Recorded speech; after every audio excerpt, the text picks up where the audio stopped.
The goal is simply to try to help other people do better, right? Only by helping others succeed do we succeed ourselves. What I want to do is I want to show people how beautiful their life can be. That if they find this balance in their life, their relationship with God, pouring and giving to their family rather than seeking to take, that the success in this life follows. You can't escape it. It will follow you. Money is sometimes seen as a taboo or touchy subject, but it affects nearly every aspect of our lives. It can open new opportunities or allow us to pass on blessings to our children. It can also bring out struggles to the surface faster than almost anything else. Investment advisor and ministry worker Jim Palumbo joins us this week to discuss money and the spiritual impact it can have. But before we begin, we'd like to let you know about the Arise Crusade with Gary Wilkerson and Nikki Cruz this October in California. Arise is an evangelistic outreach presenting the life-changing gospel of Jesus Christ to those who might not otherwise hear the good news. Find out more at arisecrusade.com. Now here's our host, Bob Dittmer. Well, welcome back to another episode of the Gary Wilkerson podcast. And today on the program we have Jim Palumbo, and Jim's going to help us understand what money is all about and how we can take care of it. If you were to ask most people what is a successful life, they would say having a lot of money. But you make the case that's not true. What is then the point of life if it's not gaining money? Well, it really is the biggest question. So if you're thinking about money, thinking about success, thinking about what you said, that people are seeking happiness in life, they often correlate it to materialism. If it's not money, it's the things that money can buy, the material goods and possessions, or even experiences now are even more important. People say, well, forget about things. You have to have grand vacations and experiences and live for those things. But in reality, those are not the things that we live for. And the things that money can buy, they don't satisfy ultimately, even if you get to possess them for a time in this life. The satisfaction is fleeting. It's gone very soon. In reality, we live for the things that matter the most, right? That begins with God, family, others, and then comes those successes. And so I believe that if you're thinking about money, or really putting that aside, saying, okay, so money isn't the point, it is these deeper satisfactions in life, the foundation of that is Jesus Christ. That is the foundation upon which we build everything. It's our relationship with God, being right with God, understanding that that is our purpose. So what is our purpose in life? What is the meaning of our life? And it's very clear from the Bible, as you talked about, that our purpose in life is to love God and enjoy Him forever. And as we fulfill the purpose that God put us here for, these other things suddenly become easy.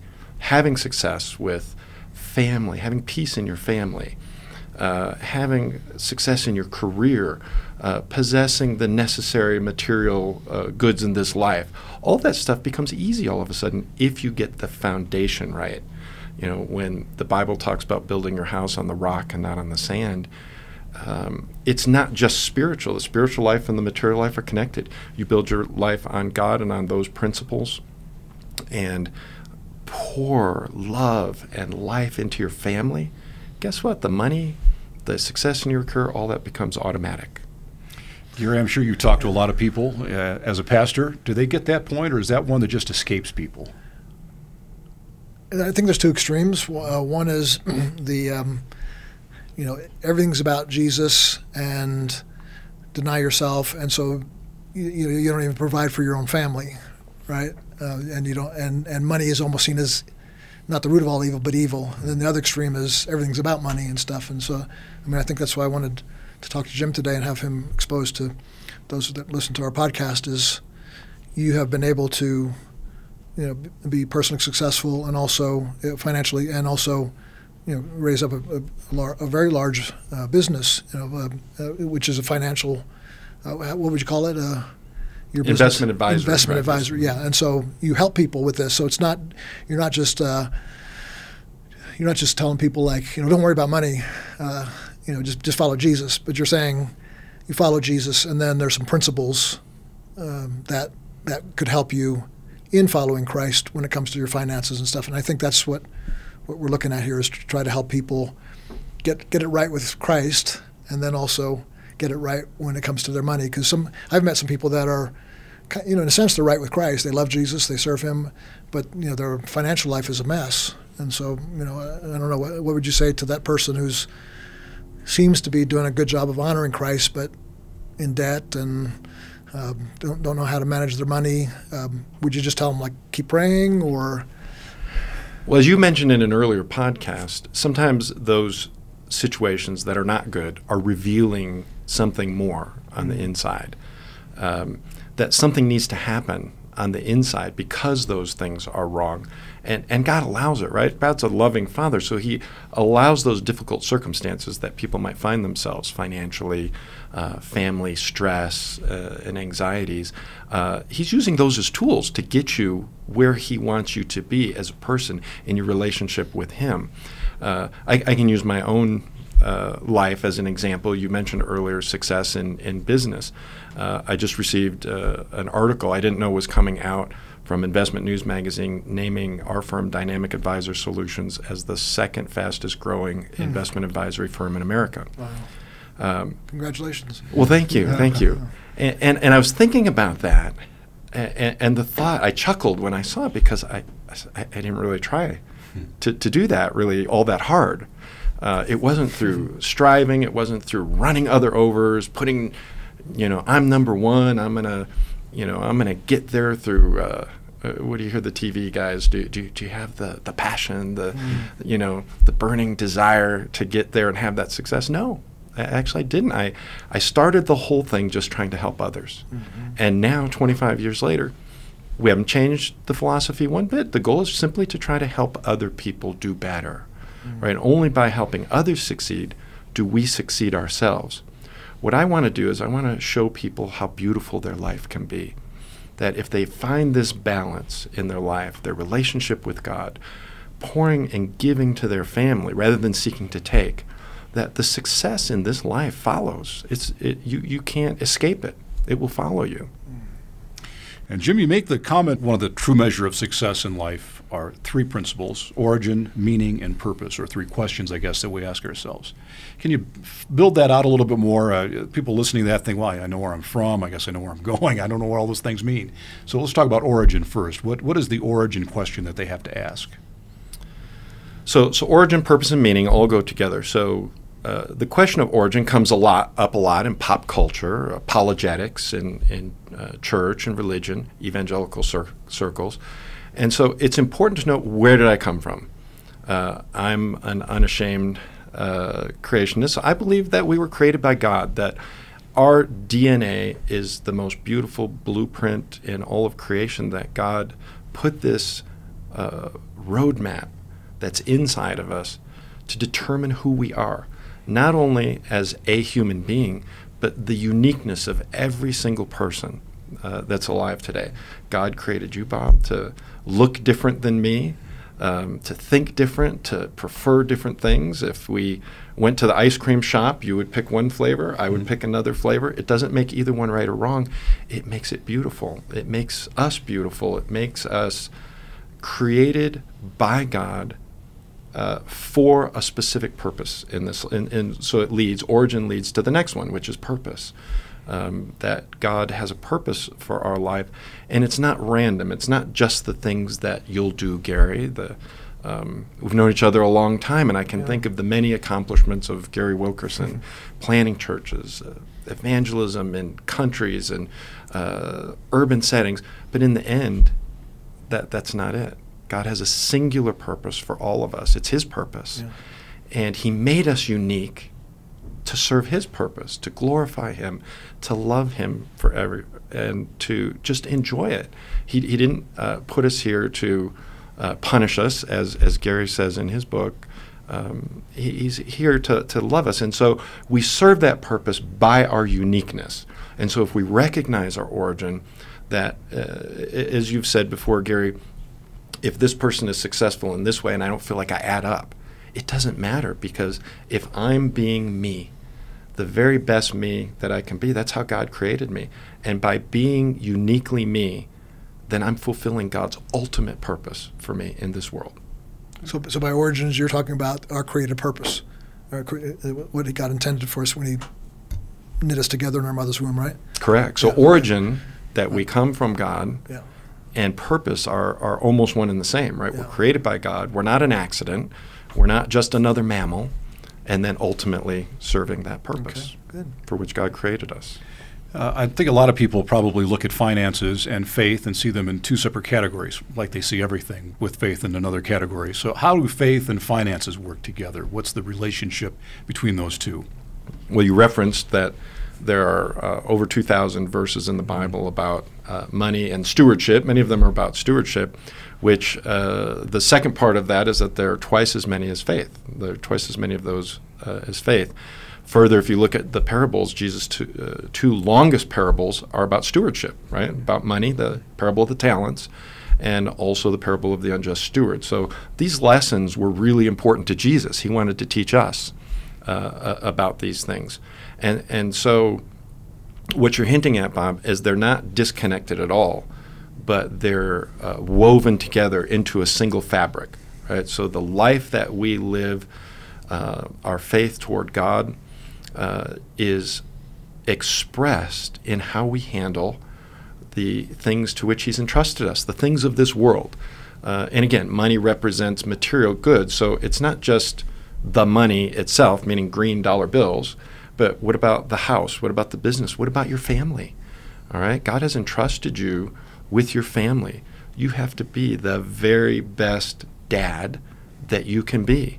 You know, in my opinion, touching on these cornerstones, is that the role of a father is to be a servant to his family, not to be the boss or the king of the castle. And yes, he may indeed be that, but his job, he's really a martyr. He's there to express his love in the way that Jesus expressed his love to the church. And how did Jesus do that? He did it by laying down his life.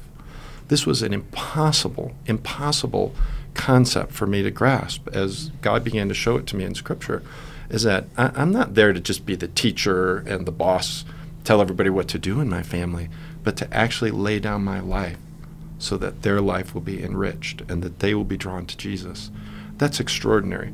So talk about money, talk about career, talk about business. That's it. The man that learns that principle with his family, he's a titan in business. Automatically, he's going to be extraordinary because he doesn't need to learn anything else once he learns that.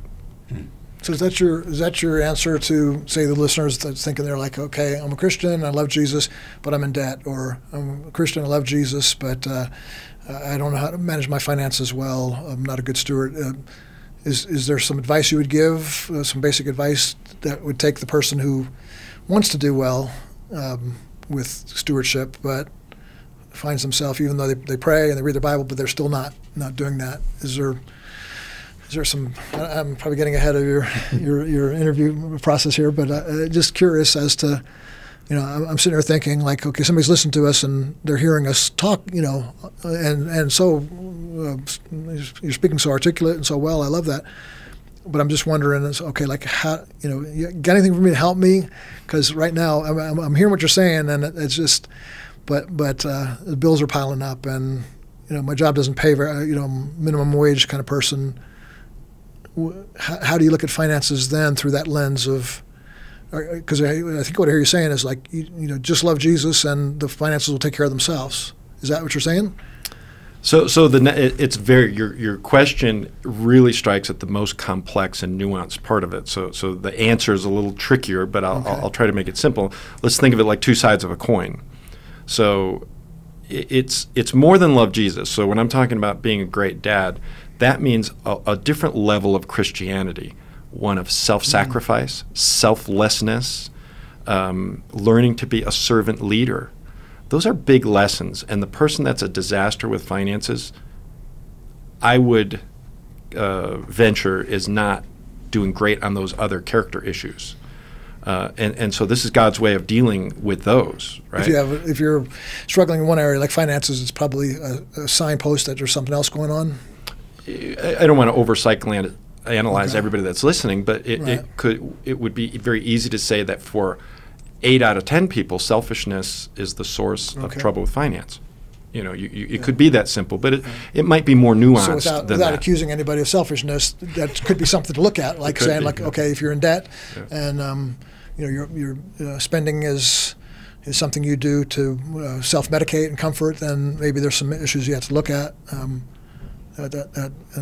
So again, not to be psychological here, but there are some things that we have to look at in the heart issues, and I think that goes to when I hear people say, like, and they're totally correct. There's 2,000 plus scriptures about finances, and Jesus taught more on finance than anything else, but really not. I mean, push back if you feel like doing it, but he, most of his parables he was talking about, like, he gave him 5 talents or whatever. So we look at that as a money. To me, he's not really talking about money there, is he?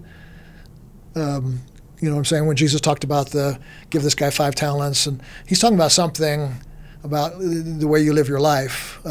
Do you live your life for yourself or for God? And so money is the story he's using, but he's not actually, like, Jesus was not a financial advisor in his ministry. Are you tracking with me? You give me I am, and so I think your thought is correct and wrong at the same time. Okay, good. So not good that I'm wrong, but good that you're pushing back. Well, so was Jesus talking about money? Yes. So just like in the but he wasn't talking about money in the sense, like, he tells parables of farming, but a farmer doesn't go like, hey, Jesus talked a lot about farming. Let's use his parable about, I mean, you could use it about how to be a farmer, but that's not really what he's talking about, is he? When he uses farming. So it's parable. yes and no. So give me a second and see if it works, and then feel free to pick it apart. No, I'm going to keep interrupting you. So the parable of the talents, one of my favorite, because I think he is talking about money. Okay. But he's talking about everything that goes with it. So he's talking about the servant, right, that he gave the money to, and then he went away, and he said, occupy till I come. We know this is a metaphor, a parable about the coming of the Son of God, right. To who? To Israel, right? That Israel were the people, and they were anticipating the Messiah. The Messiah came back, and they had not done a good job while he was gone. So we get that part of the metaphor. But at the same time, if you think about money as fiat currency, which I alluded to earlier, money represents materialism. It represents almost everything in this world because it's something you trade for goods, right? So you take some food and you get food by trading money, and the person takes that money and buys a house, or, so it has to do with goods. That goes back to the law of God, right? What is the commandment that addresses these things? Thou shalt not covet. So what is at the root of problems with money, if you want to say the sin part of it, all right? It's covetousness. All right, the verse that is oft quoted in the parable of the talents is "Occupy till I come," and I believe it's this. I believe it's not just spiritual. It's not just about prayer. It's about everything. Occupy this life, the money, the house, the family. You're a member of this church. Be a good church member. Don't go there to get. It's not a movie theater. Go there to give. Mm-hmm. Go occupy your role as a member in the church, as the wife to your husband, the mom to your kids, the father to your kids. Occupy it. Occupy it like crazy. Do it awesome. And guess what? Jesus comes back and says, well done. You took what I gave you. And guess what? Whatever God gives us in this life, maybe you're born into a family that was middle class and you had enough food to eat. Another guy was born into a family and they were starving in India. But guess what? That's what God left them. That's what God gave them. Occupy it. Do the best you can with what God has given you. Mm-hmm. And so I know where you were pushing back on mine. What I'm saying is I think Jesus meant for real. Okay. Not in your mind, not in your prayer life. No, with your hands, with your feet. Occupy this life. Occupy until I come. But do a good job. Do it right. Do it based on all the other things I told you in the Beatitudes. Do those things, and you will be blessed when I come back. Using God's gift of money wisely is a lifelong calling. It's a journey that we're all on, and every one of us wants to hear Jesus say, well done, good and faithful servant, when he returns and sees how we've used his gifts to glorify God. The Gary Wilkerson podcast is brought to you by World Challenge. Sound design for this episode by Mike Hall-Smith. This episode was written by Rachel Schmitz. Our producer is Chris Wickington, with video production by Aaron Gale. We hope you tune in next week to the Gary Wilkerson podcast to hear about how faith and fitness intersect for believers in every stage of their lives. Until then, do all you can to live a better life and make a better world through Jesus Christ.